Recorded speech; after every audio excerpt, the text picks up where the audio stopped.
eloquent evening, God and goddesses. It's your girl Jay, also known as Jay Demi, and I'm here with the best co-host with the fucking most. It's your girl Kay, also known as K Dex, and I'm here with my good sis, here to drop another jewel on Demi Dropp'n Jewels. Thank you for listening. Another week down, more weeks to go, many more. And shout out to the network, Venture Season Network. www.ventureseasonnetwork.com. Tap in. You can catch it all there. Everything that we have going on, everything that the entire network has going on. So there's something for everybody. If you're into sports, there's something for you. If you like basketball, there's something there. If you like football, there's something there. If you just want to hear about everyday life, there's something there. If you want to hear about life stuff, like we can, we there. So whatever you want to, it's there. www.ventureseasonnetwork.com. Okay. But we are here again to do what we always do, and that's to drop a jewel or two, or 3 or 4 or 5 or 6 or 7. I don't know. But we're gonna do it. We're gonna bring you all the jewels that are available in regards to Black finance. Okay. We're gonna talk about our experiences. We're gonna talk about our mistakes. We're gonna talk about what we think the big mistakes are in the Black community financially. We're gonna talk about where we think the opportunities are. We're gonna tear it up for 45 minutes. And then we're gonna let y'all know what's relevant. Okay? This is just, again, like usual, we just want to give y'all something new to think about. So thank you for being here again, and we're gonna dive right in. So I want to start first by just giving y'all a little bit of my background. I have a bachelor's degree in finance, a minor in economics from Rutgers University, a very accredited college, as we all know. Very proud of that. And I've been working in corporate finance for the last 10 years, and I've been working in mortgage finance for the last 5. So I've seen a lot of things happen through my own experiences and through helping other people through their experiences. So I'm gonna give you what's here today. And my bestie,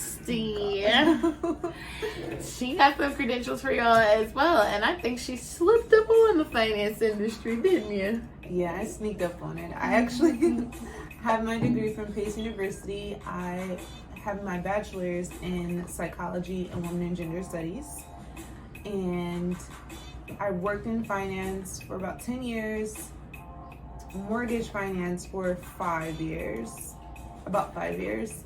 And I just wanted to help build the gap between financial literacy and the Black community, as well as just financial literacy as a whole and minorities.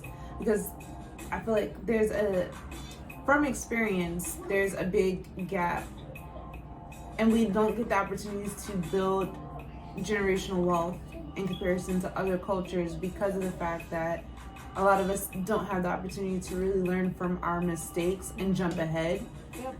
Because of the mistakes being so costly. So if this jewel that we're dropping today helps build that gap and allow you to be the first in your family to make that difference, to change the financial dynamic within your family, by all means, drop a comment. We want to see everybody win. And if you have more questions for us in regards to where can I go to get additional information, or just general financial questions. And I wouldn't even say financial, right? Because it could just be life questions. We on here every day talking about real life, everyday situations, and we don't have all the answers, but we have been through a lot, and there's a lot of problems we've learned to avoid after we've gone through them. And we much rather help people avoid going through those problems or having to feel those hardships and those outcomes of their actions if we can. Because you can lead, what do they say, you can lead a horse to the water, but you can't make them drink. You can't make it drink. So we can't do it all, but we're here for you guys. Now that's not a Don't be jumping in our DMs. Don't be crazy. We will send y'all a link to the website. You will get a link to the website. But if you guys got any financial questions and just anything that you need, some sort of advice or whatever, we here. We got y'all. We real people. But we're here to talk about Black money, and we're here to talk about Black finances. And I think the first thing that I want to approach is, I think the cliche that you can't be successful if you don't have a college degree. Yeah, that's definitely not true. Yeah. College isn't for everybody. I chose the college route because the thing that I knew I wanted to do, in order to achieve success the way that I wanted to achieve it, that's what it required. Every job, every profession takes some sort of skill, right? Or some sort of passion or some sort of will to learn and become better. Nobody just wakes up and they're just created every aspect of whatever it is that they're, trying to dabble in. But you have to take that thing and take the steps that it takes to succeed at that thing. And for me, the first wealthy person that I was exposed to is the reason why that, why I work in finance till this day. It's the reason why I chose finance. It's the reason why math was like my thing. And it was my Uncle Calvin. He's really my cousin, but he's old enough to be my uncle. So out of respect, shout out to my Uncle Calvin Hayes. He's an accountant, and I remember being so young and being at this family event at his house, and his house was he was the only family member whose house I have been to. House super big, all the foods that you can imagine, all the expensive stuff that don't nobody be wanting to buy for family events that the kids can eat too. And my grandmother was the type of person, she will ask you what you do. Like, She learned networking early. Listen, okay, and there was no shame in her game. My grandmother was the type of person that would literally sit at the table with you, look you up and down, scope out your shoes, those some nice shoes you got on there. What kind of shoes is them? Okay, all right, look at your hair, girl. Okay, that's nice. How much you pay for that? Literally, run it down. Oh, you got a Louis? That's Louis Vuitton. So what you do? You clearly got a little money. What you do? You work or somebody else give you that stuff, That was my grandmother. And she's so funny. She would even be that type to be like, let me get $20. You be like, you got money, it ain't gonna be nothing to you. It's not gonna be nothing. Let me get $20. And shout out to Uncle Calvin because he would give it to her. But I say that to say that led to my comfortability in having a conversation with him about what he does. And I asked him, I said, do you consider yourself to be successful? And he was like, yeah. I said I do pretty well. And I asked him if he owned everything. Is this all yours? And he's like, yeah, everything's mine. And I'm like, okay. Well, if you don't mind me asking, what do you do? Because I want to make sure that I, prepare to do the right thing so that I can live like this when I grow up. Because there was a lot of people around me struggling. A lot of people don't know the things that I've seen as a child. Even my cousins didn't know. They're now, having conversations with me at 30, and I'm telling them things that I lived through with my grandmother. And, even all the way down, I'm talking to my mom and, telling her things that I lived through with my grandmother. And it's what? I had no idea. You were going through those experiences. But I asked him, what is it that you do? And he told me. He was like, I'm an accountant. And I was like, oh, okay. I was like, I think I want to do that too. He was like, no, you don't want to do what I do. You want to do something better. You want to make even more money than me. You want to be even better than I am. And I said, what's better than what you have going on? And he was like, I wish I would have been an investment banker. And he was like, in order to do that, you need a degree in finance. And, you have to set yourself up for those steps. I didn't know the difference, so I went into accounting for whatever reasons he wanted And he was like, but if I could do it over, this is what I would have done, you know? And so I went researching, like, what kind of degree, like, what do I have to do to be able to be an investment banker? And I had to first find out what an investment banker is.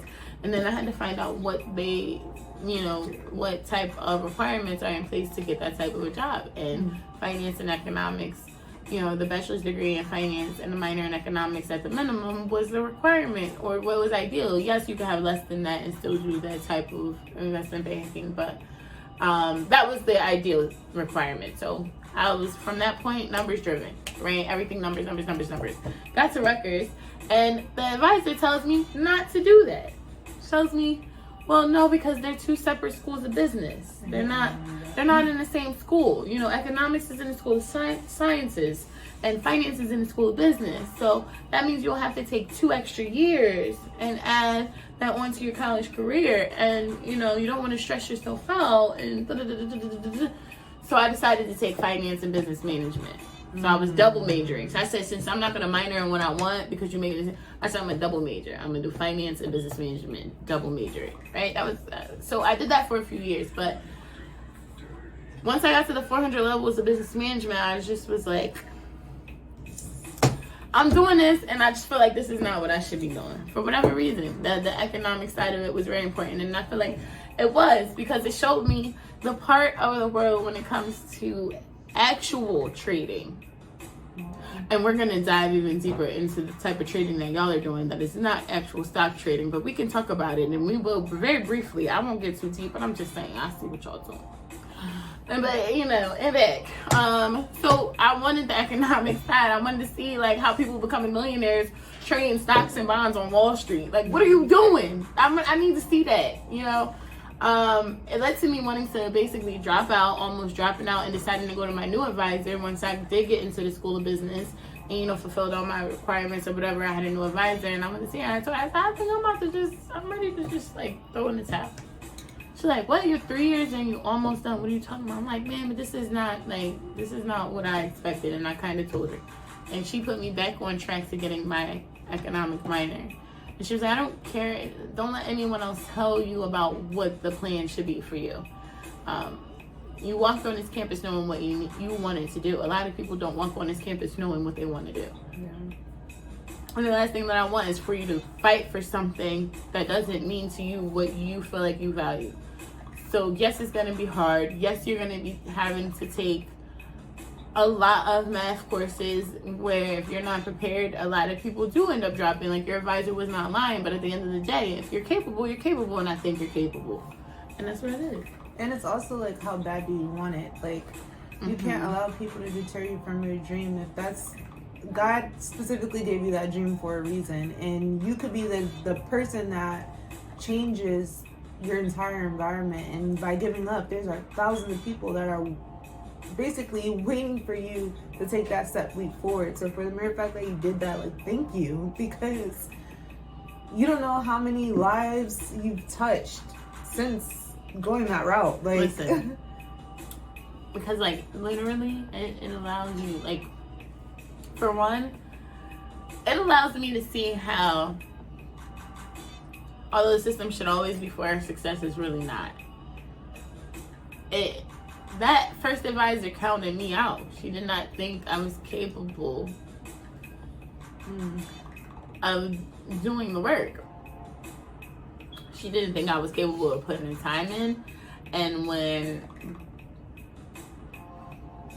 minorities go to school for longer periods of time, they have a higher dropout rate. So the things she was saying, it might be true for some, but you was killing my dream before you know what I'm saying? So, say all that to say, you have to do whatever it's going to take to be able to do what you want to do in life. I'm still not investment banking right now, but I'm working towards it. But I'm also not where a lot of people are at 50, 60 years old and can't say that they've touched checks as big as ours. You know what I mean? Can't say they W-2 ever looked like ours look. And I have to be grateful for that, right? We work in the field. Very rough field. I won't say too much about what we do, but it's a grind. It's a grind. But we can do things that some people can't do. And that's why I say too, like, despite all the knowledge I have, I don't make all the right decisions financially. And there's certain situations that I'm in now because I won't make the right decisions financially. Like, for instance, every year for the last few years, I've had the goal of saving 10 G's that is completely untouched and has no goal or anything that is supposed to go towards or anything like that. And every year I don't do it. But you know what? This year, that 10,000 went to me going on trips, and there's been so many years that I was not able to financially be able to afford to take trips with me and my entire family. I can now say that it hasn't even been 12 months, and I've done 3. And I got another one planned in July, and I got another one planned in August, and we're trying to fit in another one in between that. You get what I'm saying? So it's a give and take financially, right? You got it. Everything is decisions, and I know there's things that I sacrificed in order to have those experiences, but I feel like they were deserved. So and that's what it is.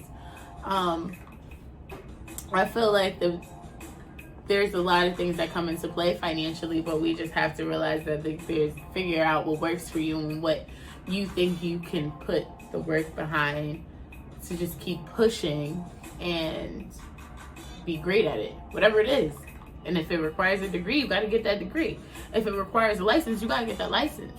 If it requires a certificate, you got to get that certificate.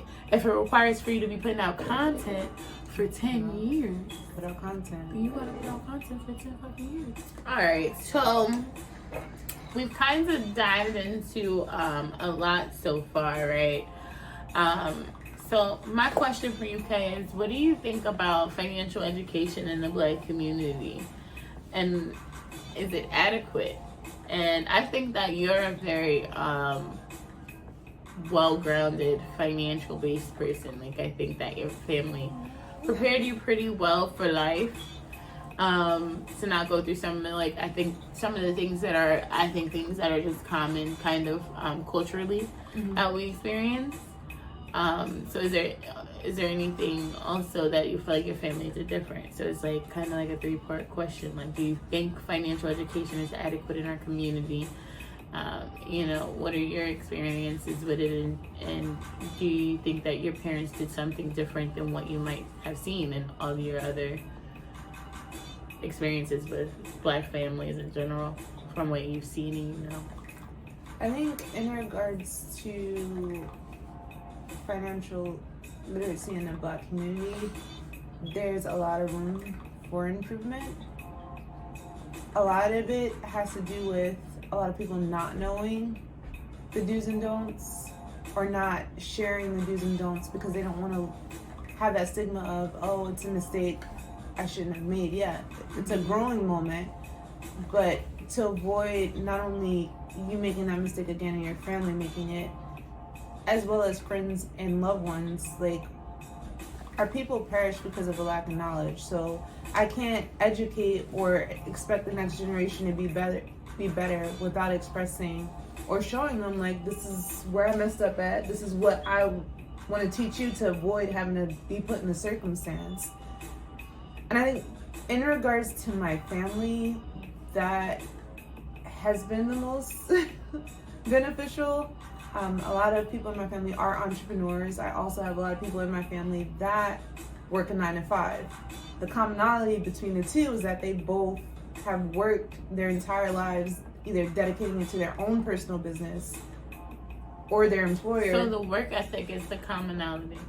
The commonality is the work ethics. But where the disconnect lies is a lot of us just work to live instead of living to work. Like, we don't allow our finances to really work for us.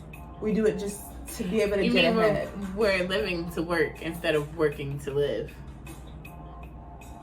Because if I'm working to live, I'm putting in the work in order to be able to live and experience so many different things. Versus if I'm living to work, every day I'm just going to work. My passion is to go and work and make money. Yes. And that's why I've been asked, right, what's your passion?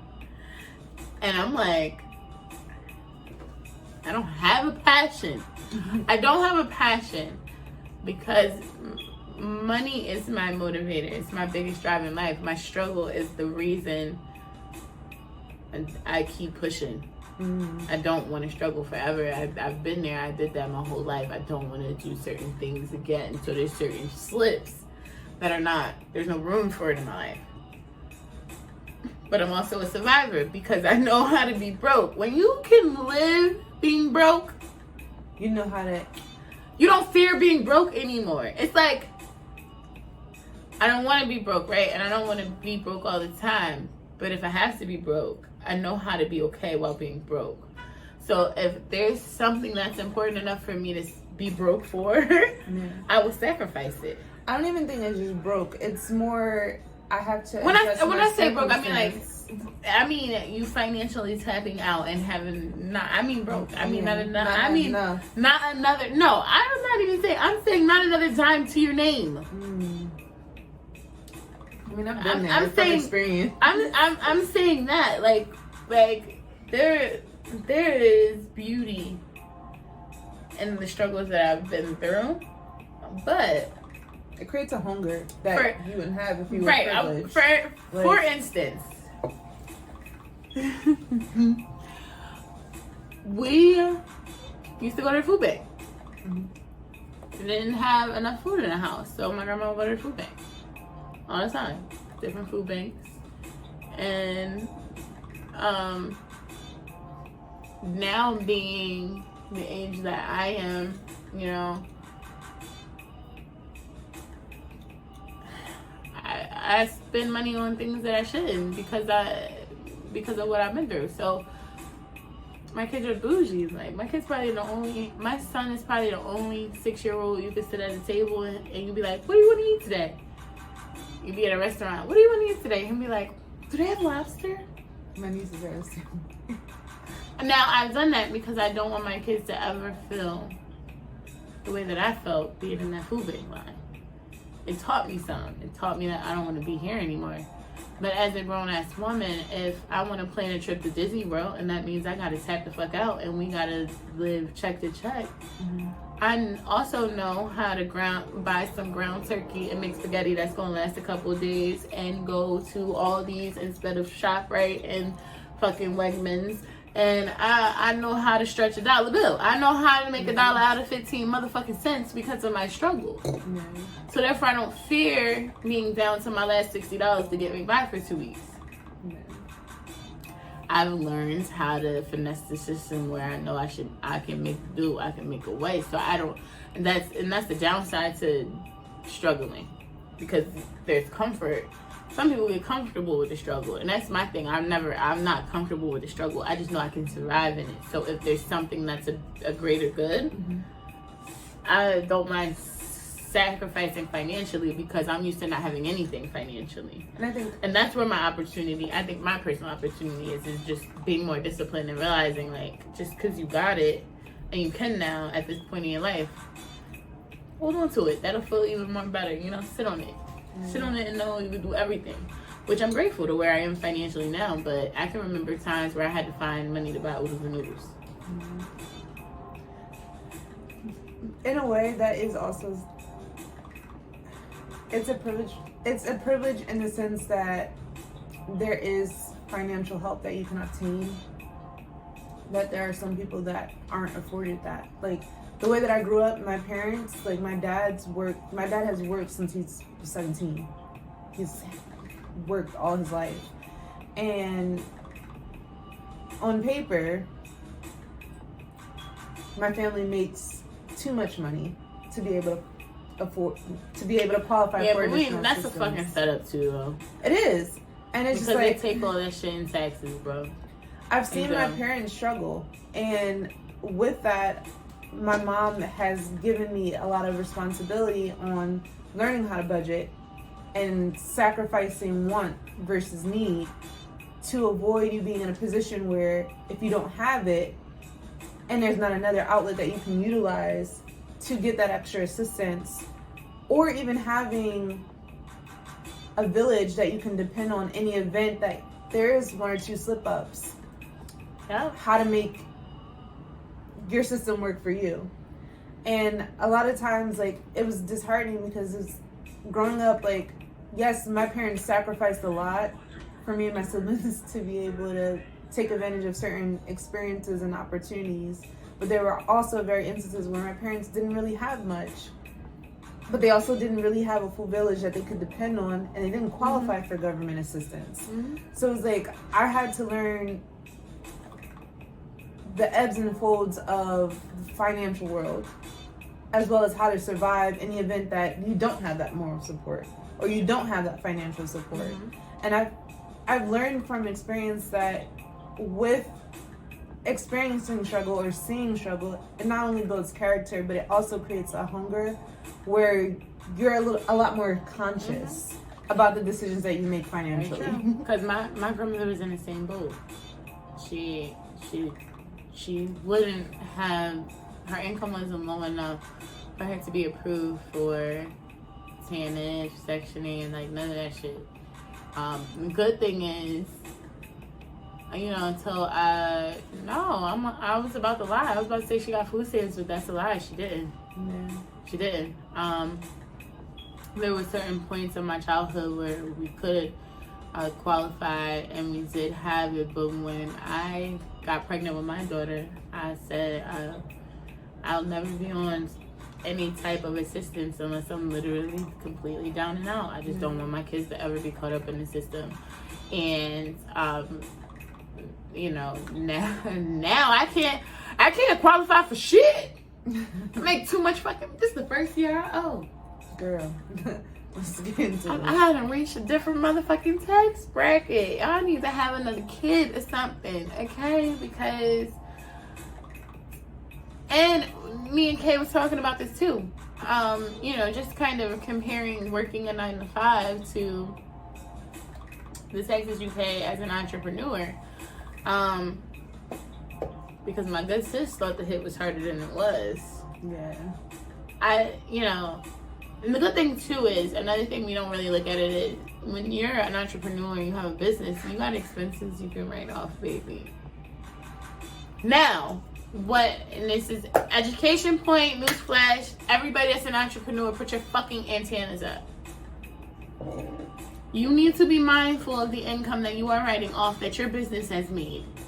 Because when you decide to walk into a place and want to apply for a mortgage, your income has to be enough to qualify. If you wrote it off, you did not make it. A lot of us think that when you apply for a mortgage, it's going to be what your actual revenues or whatever were. No. It's what your taxes show after your expenses were deducted. That's your income. So if you're writing off every single dime that you made, or you're only leaving yourself $12,000 or $20,000, please understand that that's about as much mortgage as you're going to be able to afford, which ain't much if you don't know your numbers and your math, because your debt to income ratio needs to be at 50% or less. And that's if it's a big company like mine, because the smaller ones is 45, 47, 43, if you want to be technical. And that's not discrediting either. Like, if you have the funds to be able to purchase your house free and clear, that's the best way to go, because you're having... Right, but we're talking about the average Joe, though. We're not talking about people that are, like, you know, although, if you're wealthy and you're listening, tap in. We'd love to bring you on. But, you know, we're talking about the improvement of the black community, and I feel like that's not the average. The average black person ain't really, really, really wealthy. Not your average one. Right. Not your average one. If we really were to take all black people in America and put them in a box, your average Joe, he don't got enough money to drop $200,000 on the property without it killing him, or without him taking it out his business account and taking it out of business operations and stopping this and stopping that, and now he can't do X, Y, and Z in the business because he needed $200,000. That's not logical, right? Because that's why, and this is why, another important thing is credit. This is why we care about credit, so that we don't got to kick out all that bread up front. But right, us being in the black, we don't prepare each other. We don't prepare our kids. We don't teach them what credit is. And some of us mess up their credit. I was about to say that. Before they even get the putting cable bills in your kids' names. To build their credit. Cell phone bills in your kids' names. Shame on you. Shame on you motherfuckers. And please, and if you're one of them kids with some shit like that on your credit, you can fight it. It wasn't you. I'm sorry, but you couldn't sign up for a cell phone bill when you were 5, okay? It's just legally not possible. So you can fight it, so please don't be dumb and be paying shit off that your parents technically owe. And you don't gotta hold them accountable. You can just lie and say you don't know who it is if that's what you wanna do. I don't know, but just don't let that shit hinder you. And parents, please stop doing that. Stop doing that. You're setting not only your kid up for failure, but you're setting up generations after them for failure. Because it's once your credit is fucked up, it's hard to fix it. And please, parents, talk to your kids about the impacts of cell phone bills, auto loans, insurance policies, letting these things lapse and not pay. Like, stop signing up for things you really can't afford. We have to stop taking on debt we can't afford to pay back. It's killing our credit, and your credit goes down. And you know what? You gotta pay $500 more for something somebody else is paying $150 for. Yeah. So now you already financially, your income probably don't compare to theirs because of the constraints that we put. That let's just say let's say it's the world's fault. You don't make as much money as them, but now you also paying $400 more on the same card than them because you didn't do what needed to be done with your money when you had the chance. Mm-hmm. Credit is everything. Also, too, families that have come into wealth in regards to grandparents leaving property or parents leaving property, don't sell it unless you really, really, really have to, because it's very hard for us to be able to purchase and acquire an asset. Put it in a fucking trust fund. If you really don't know what to do with it. Put it in a trust. No, I'm saying even if you do. And let me tell you why. And this is something I've seen working in banking. You might not even, I don't know, you might be aware. I don't know. But, okay. I'm going to make this a quick example. All right? I got y'all. I ain't going to drag it out. Okay. Grandpa has been... had high blood pressure, he got bad kidneys, he got thyroid problems his whole life, right? So he's been in doctor's offices on medication, and you know what? He got $400,000 in medical bills. Mm-hmm. He's married to grandma, right? Grandma don't got that many medical bills. Grandma is healthy as an ox. Grandma don't got nothing to worry about. Grandma has been taking care of herself. She like damn near vegan. You know, she don't eat butter. Like, she got years, right? Grandpa died. Mm. Grandpa has $400,000 in medical bills. He got $400,000 in medical debt. Grandma and grandpa owned a house together. Mm. House is paid off. We're talking about it. Let's say $350,000 house. Let's just say $350,000. Grandma turns 92. Grandma dies. Mm. The house is free and clear. They done paid the mortgage off. You thinking because grandma ain't had no medical debt, everything is good. But grandma and grandpa are married. Mm. Grandma and grandpa both are responsible for the same debts. Grandma and grandpa had an asset. Mm. Grandma and grandpa now owes $400,000 in medical bills, and that house only worth $350,000. They come in and take the fucking house. Or you gonna pay $400,000 in medical debt in order to not lose the asset. Or it goes to the state because probate. It's automatically going to go to the state for your debts that you owe, the medical bills. Unless you can afford to pay the medical bills off. Then they'll let you keep the asset. As long as you're, next to kin or whatever the case may be. But if you put that house in a trust, and it does not have to be irrevocable. It can be a revocable one that changes. Mm-hmm. If you put that house in a trust for, let's say grandma and grandpa put it in a trust for all their children. And then they had grandchildren, they decided to put the grandchildren on a trust too. Let's say grandma decided to do that as soon as grandpa died and he had $400,000, right?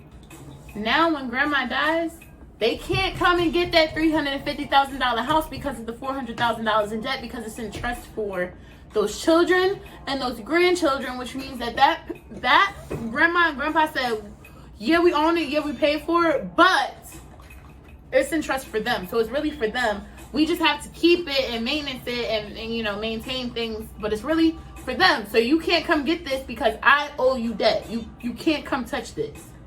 That's all it means. And you know what? If grandma wanted to refinance it and get herself $50,000 out before she died, she could, even while it was still in the trust. She just revokes it and then put it back in after the loan closes. Grandma can still do whatever the fuck she need to do and still access the equity in that property. That's not handing over any ownership to the kids unless she dies. She has to die first. So protect y'all assets, bruh. And I'm not talking about cars. Man, that shit depreciates every day. I'm not talking about that bullshit. I'm talking about your money sitting in bank accounts. I'm talking about your fucking stocks and bonds. And I'm talking about your properties. Put that shit in a trust fund so if somebody came and shot you tomorrow, nobody could come take your shit. So, you know, we've kind of talked about a few different pieces, you know, importance of credit, you know, your family, you know, and how your upbringing might have impacted your financial background. We've also kind of tapped into, you know, how to protect assets, and financial literacy, right? The one thing that I feel like we have not talked about, which I think is just very big in the Black community, because we like fast money. Mm-hmm. Fast money. Get the money fast, get rich quick scheme. Fast money don't make no money. Get rich quick scheme. There's a theme of the word in there. Scheme. Right? I think one of the biggest and most impactful way we see schemes right now is pyramid schemes. Give me X amount of money for this thing. I'm going to show you how to turn this thing into more things. And then you want to show other people how to do the same thing. And they're going to pay you the same thing. And then for everybody else that you add on the team, it's going to be more of the same thing. More money. Right? So, you know, some of y'all not going to like me. I'm not trying to upset anybody. I swear to y'all I'm not. But I told y'all I'm an economic minor. I have an economic background. You know, I'm not as in-depth as I plan to be one day. But I'm very knowledgeable. And y'all love Forex. And what I'm going to tell you, that's not the same as trading stocks. Y'all can trade foreign exchange currency all you want. Let it come up a little bit, then sell it and all that. And you're working for nickels and pennies and dimes. The real money is coming from the money that you're paying in order to sign up for this thing.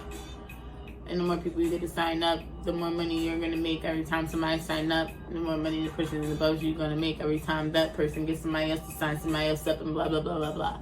And we can take it back, right? Because the people that you see doing Forex now, if we really think about it, especially if they're in their 30s, because I can only talk from my age frame, right? I'm not 30 yet, but I will be very soon. And those people that are doing Forex were, first of all, most of them probably aren't doing it now still. Most people that were doing Forex, 7-8 months ago, they're not doing it now. Most of them. Some of them still are, but most of them aren't. And those are probably the same people you've seen do Wake Up Now. Because those people, they were saying they were waking people up. They was really getting niggas to fall asleep and kick their money out. Which is also the same people that did the whole MCA shit, which was like a company that you paid in order for them to like insure certain like appliances and give them life insurance and all this other stuff. But you basically, the bulk of it was you get all these services, you pay for that those same services. You get a discount, but the more people you sign up, you don't have to pay, and then you start to get a portion. After you get past a certain amount, you start to get a portion, and then it goes all the way back to what year was it when you just looked up Cutco? 1949. Cutco is one of the biggest pyramid schemes you'll ever see in your life. You pay a certain amount of money to startup fees or whatever. Basically, that money went towards your knives, and then you took those knives and you went door to door or person to person or online or whatever your specialty was in order to sell those knives. And you know, and then also have parties to recruit more people to start selling those same knives, and then you got a portion of their startup fee that they paid for the knife. Like, you know, just another pyramid scheme. I need my black people to stop being so susceptible. And I also need the black people that's deciding that they're gonna get involved in shit like this. Stop trying to lie to people and make it seem like it's not what it is. That's my problem with y'all. I don't give a fuck about what you're doing. I don't care if you're running a credit repair company, and because a lot of these companies they're not really fixing your credit. They're writing letters to get things removed from being reported from your credit. And then when you stop paying them, they stop sending the letters. So these things pop back up and now are impacting your credit score all over again, and they were never really going to begin with. I'm fine with your hustle, but be real about your hustle. Just stop lying and making people think that they're signing on to $1 million shit when really they just signing on to another side hustle. Mm-hmm. And this is how the money should be coming in. Don't tell somebody they making money because they selling knives when they really making money from bringing more people on to sell knives. And not saying that model itself, like that model doesn't work. There's a success in it. There is success in it. And somebody has to do the job. It also has to do with how you apply the knowledge that you're learning while being affiliated with those organizations. And because sales is a real thing. Sales is a great field to be in. If you like it. We in it, but we don't like it. So now that's a conversation for another day. It's just that, like, at the end of the day, when it comes to building the gap with financial literacy in the black community, shared knowledge and applied knowledge would help us substantially as a community be able to bridge that gap. Mm-hmm. And if we don't have a conversation about the mistakes that we had or that we've made, and if we aren't transparent about the investments that we made as well, how are we going to grow and evolve as a community? That's my issue. Like, just be real with me about what we doing here. Because life is a hustle. Don't sell me a dream. Tell me what I got to do to get where I want to be. That's it. The truth. Don't sugarcoat shit for me, homie. Life is definitely a hustle, but you have to. I should be able to choose my hustle. You should be able to choose it, yes.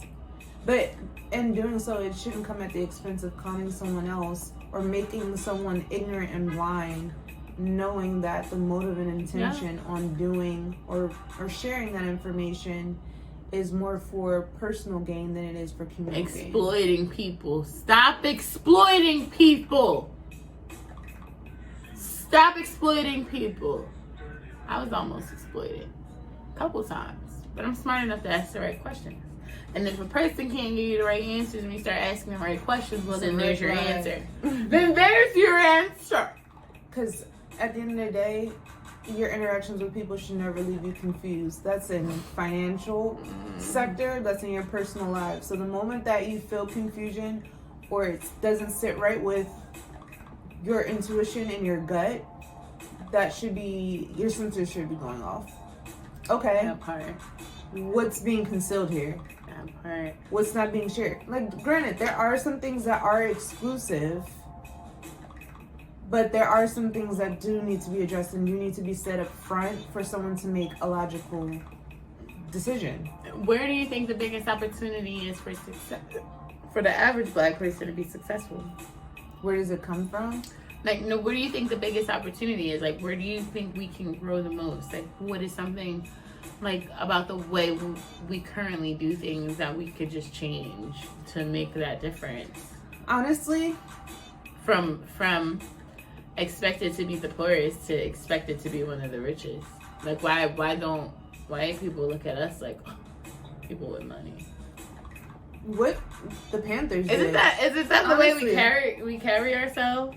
It's a combination of that, and it's also like I wholeheartedly think that during the Panthers era was like the best time for black people. You know, I wonder where they are now, because I just feel like if I could call someone else other than the police to protect me. It's not even about protection either. It is about protection, but it's also about what they actually did in the community. Like, they created a lot of programs that we have utilized throughout our childhood that wasn't a thing before. And I mean, it still aren't a thing now though, because it's not like those things really came back. I mean, don't get me wrong, you could probably pay for it, but you can't go nowhere and get it for free. But it's just like, I feel like where we fall short as a community is just not caring about each other. Like, we're always trying to get ahead of each other instead of, in comparison to other cultures, really diving in deep. If we share the same value and goal, why not network across instead of reaching up and then having to deal with being the only black person in the seat? Or I had to take that back, like what I just said, like, because knowledge is everywhere for free, bro. You can go on YouTube and find anything. Yeah, it really is free, and it's the key. Financial literacy and financial knowledge is really the key to success.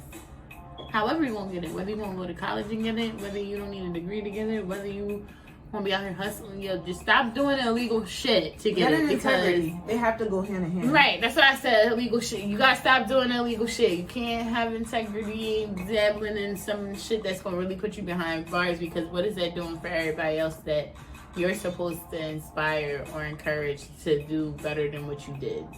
Most of us have kids or will have kids or whatever the case is, or got nieces and nephews that are looking up to us. Somebody is looking up to you to be the example, and it's like, we gotta show them that there are other options other than the illegal ones that keep putting us behind fucking bars, number one. Or dreaming to be a rapper or a basketball player. Or But some people could do that though. No, I'm not discrediting it, but it's just like, not everyone is going to be able to fit. It's 1 in a million. It range. ain't every 4 in 10 people. And two, as a community, we just have to stop being selfish. Like, it's okay. But we are though, and that's another sad thing. It's okay to want it's okay to have the next generation supersede our success. That's what generational wealth is. We should want the next generation to aspire to be better and get better opportunities than us. It's selfish to sit back and say, oh, I'm not going to put you on because I don't want you to have better than what I do. Why is that? Fuck that. Because here's the thing.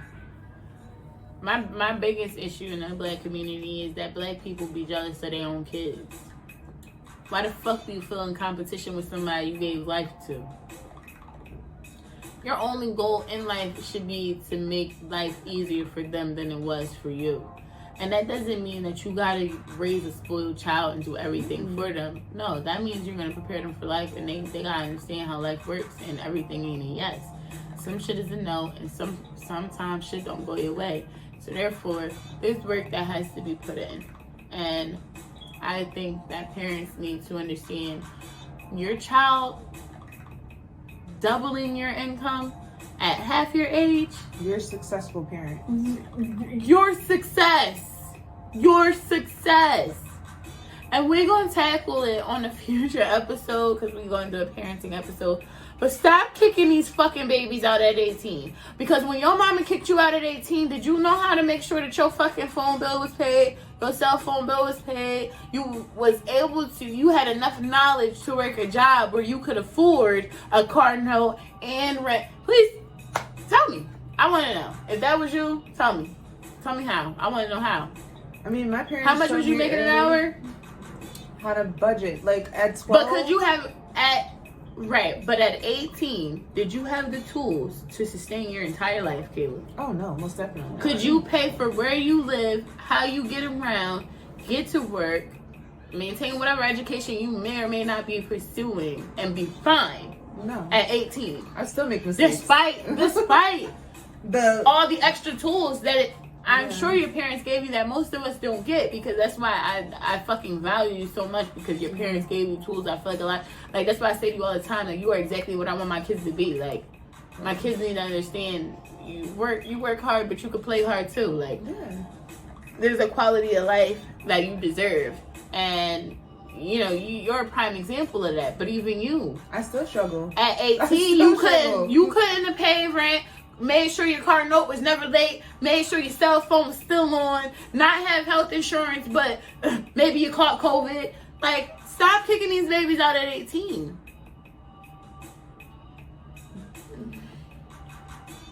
Successful white families take care of their kids till they're 24, 25. Sometimes even to up to 30. If you want to be a doctor, that white parent won't take care of you until you graduate with your doctorates. You know why? Because it's a lot to stress and try to build a life. If you are an entrepreneur, you know what white families do? They invest in their child's dreams after their child comes up with a plan, and they give them the tools to come up with that plan, and then they invest in their dreams, and then they give them opportunity to turn that into success, and then they tell them, okay, now you can go. Stop kicking these babies out at 18. I feel like that's the biggest downfall in the black community, because you kick them out at 18 and then they go get a cell phone bill in their name that they can't afford. And then they stop paying it. And now, because they signed up for a 2-year contract, instead of it just being 1 month that they didn't pay or whatever, it's 14 months that they didn't pay, because they was able to pay it for 10. And now they got 14 months of payments, over $3,000 that's now on their credit is money that they owe, because now it's charged off because they can't afford to pay it and also pay rent and keep gas in the car and blah blah blah and whatever the hell. Come on, bruh. Hey, we not dumb. 18. You kicking a kid out at 18, you should kick your ass every day. Your own ass every day. Like, you need to kick your own ass every day. Now, if you're a millionaire and your kid's smart and you give him $1 million, I can see you telling him to get the fuck out of 18. I gave you $1 million. This should last you for 10 years. 10 years. While you go to school or whatever, and I pay for your condo. Now that's different. That you can do that. No, because I say when, I should say if, but I'm gonna say when that child fuck up their life, because they usually do. They will be back on your fucking doorstep, because that's not a setup for success. But you know, if that's what you're doing, then yeah. I guess it's worth a shot. But we also just need to also value the villages that we do have, because one of the prime things that I've learned to value in life actually came from a professor that I had at Pace. And she was like, everyone's not going to be an expert in everything, but it's good to surround yourself with people that are experts in particular areas of life. Because one, it makes you more well-rounded and more knowledgeable for those fuck ups and those mistakes, but two, it also allows you to also reach one, teach one, and that's how we continue to get ahead and have impact. I agree. And now that I agree, we're gonna drop a jewel. Because that's what we came to do. We're here to drop it. We dropping jewels. Jewels, we dropping jewels. Jewels. Demi dropping jewels. Demi dropping jewels. Jewels, we dropping jewels. And if you haven't already, pause this video, like, comment, subscribe. Alright, so we're gonna drop this jewel one time for the one time. One time for the one time for the one time. Alright? Okay. Money. It makes the world go round. It's also the root of all evil. So you gotta be careful and keep your ear to the ground. Listen long when you get it. And ask a lot of questions when you don't. And understand the world often won't have pity when you can't stay afloat. We all have responsibility. Remember, our system was set up for us to fail. And that's why everything us black people endure, we must perform and do it fucking well. Your struggle is your story, and your knowledge is your key. Finances are the gateway to the places that wasn't meant for you and me. Get your credit up and get your bag big, be it a 9 to 5 or other. Just don't be into the illegal shit, because they are waiting at every second to take us under.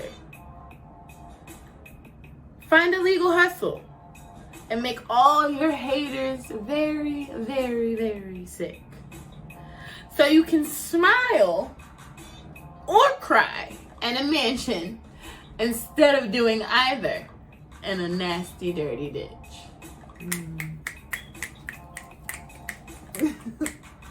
Cause I'd rather cry in a ditch than fucking cry in a ditch, bitch. Okay. And we did it again. And we dropped 1, 2, 3, 4, 5, 6. I don't know. You count them because I can't. I never can. I can't keep up. We talked a lot of great shit tonight.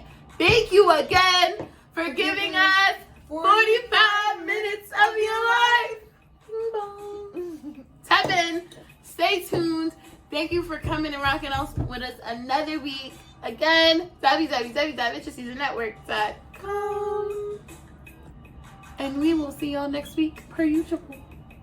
Treats every week. Treats every week. That means you can't get a treat every week. Peace, love, and prosperity. Bye.